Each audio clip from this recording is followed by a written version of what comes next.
I suspect that most parents of a newborn have heard about the ever-dreaded 4-month sleep regression.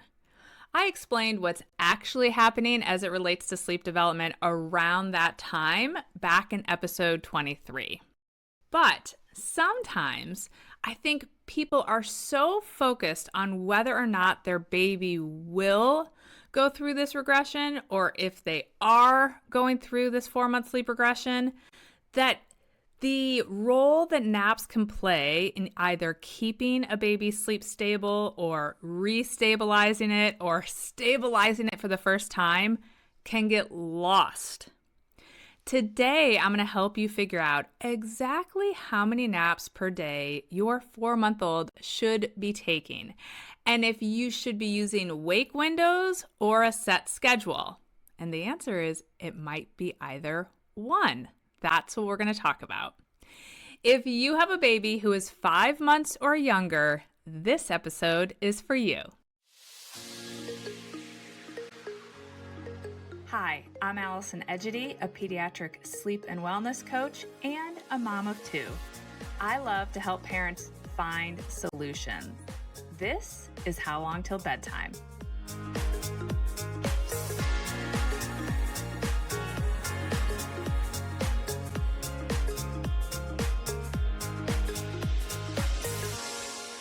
Figuring out naps for a 4-month-old can be tricky.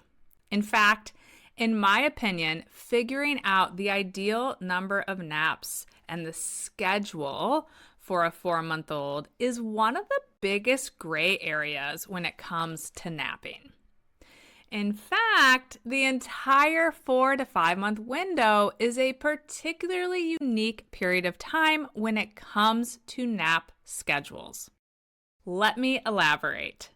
Prior to 4 months, babies don't have a mature circadian rhythm, which means they aren't generally ready for a set nap schedule.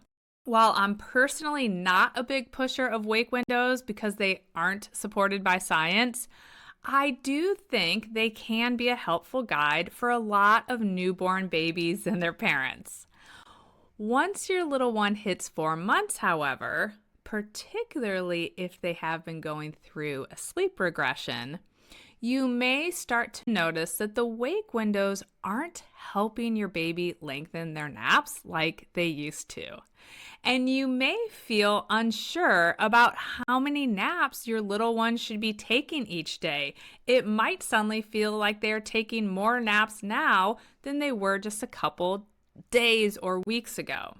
I like to see 4-month-olds taking either 3 or 4 naps per day. And at this age, their nap schedule may be based on wake windows or on nap start times. By the time babies are 5 months, however, I like to have babies on a consistent 3-nap schedule that is based on nap start times rather than wake windows. I know that may sound a little confusing. I'm going to explain this a bit further. Between 3 and 5 months, babies' circadian rhythms are maturing very rapidly. If their rhythm isn't yet mature when they reach 4 months, they may not quite be ready for a set 3-nap schedule, meaning having naps that start at the same time each day. This is most likely the case if your baby's naps are all under 1 hour and it feels like a push to keep them up for even an hour and a half between naps. These babies may need a little push to help them move towards a consistent schedule, but they may not developmentally be ready for that set schedule just yet. So for these little ones, I like to target an hour and a half to an hour and 45-minute wake windows between each nap. And if you do that, and that may even feel like a push, that will typically result in 4 naps. Maybe just 3 on some days if your baby happens to randomly lengthen one of the naps, or they're maturing and they're starting to be ready to lengthen the nap and the timing is right. Once a baby's daytime rhythm is more mature, which typically happens anytime between 16 and 20 weeks of age, you can best optimize their entire sleep rhythm, I'm talking day and night, by having them on a consistent nap schedule that is based on start nap times rather than wake windows. This is when you want to have your baby taking 3 naps each day. When I keep referring to a set nap start time schedule, I'm referring to about a 15-minute window that you put your baby down for each nap. While each baby's ideal sleep rhythm and schedule is unique, and this is not going to work for all babies, I want to share an example of a schedule for, let's say, an average 18-week-old. You would be putting your baby down for their first nap, putting them down meaning hit the crib mattress, between 8:30 and 8:45 a.m. And then putting them down for their second nap between 11:45 a.m. and 12 p.m. And finally, putting them down for their third nap between 3:45 and 4 p.m. In this example that I just shared, the ideal schedule, if we were to nail it down even further, would be a nap that starts at 8:45 a.m., a nap that starts at 12 p.m., and a nap that starts at 4 p.m. But if the baby took a, let's say, crummy first nap, meaning it was less than an hour, then we might adjust by putting them down at 11:45 a.m. for their second nap. So just 15 minutes earlier than their typical start time. But what we wouldn't do is suddenly put them down at 11 a.m., an hour ahead of their time.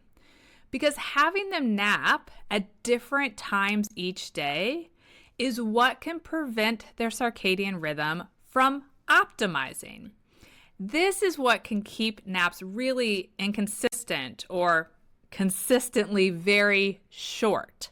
We want to help their body find a rhythm so their body starts to know, this is the window when I fall asleep. Here's the second window when I fall asleep. And alas, here's the third window.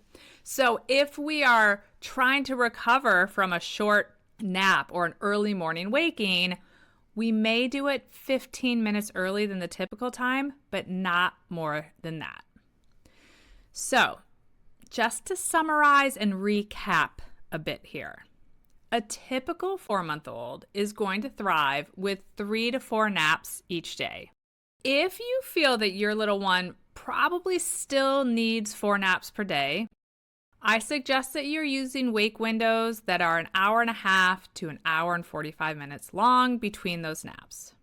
Between 4 and 5 months, however, it's best to find a set 3-nap schedule that is ideal for your baby's rhythm.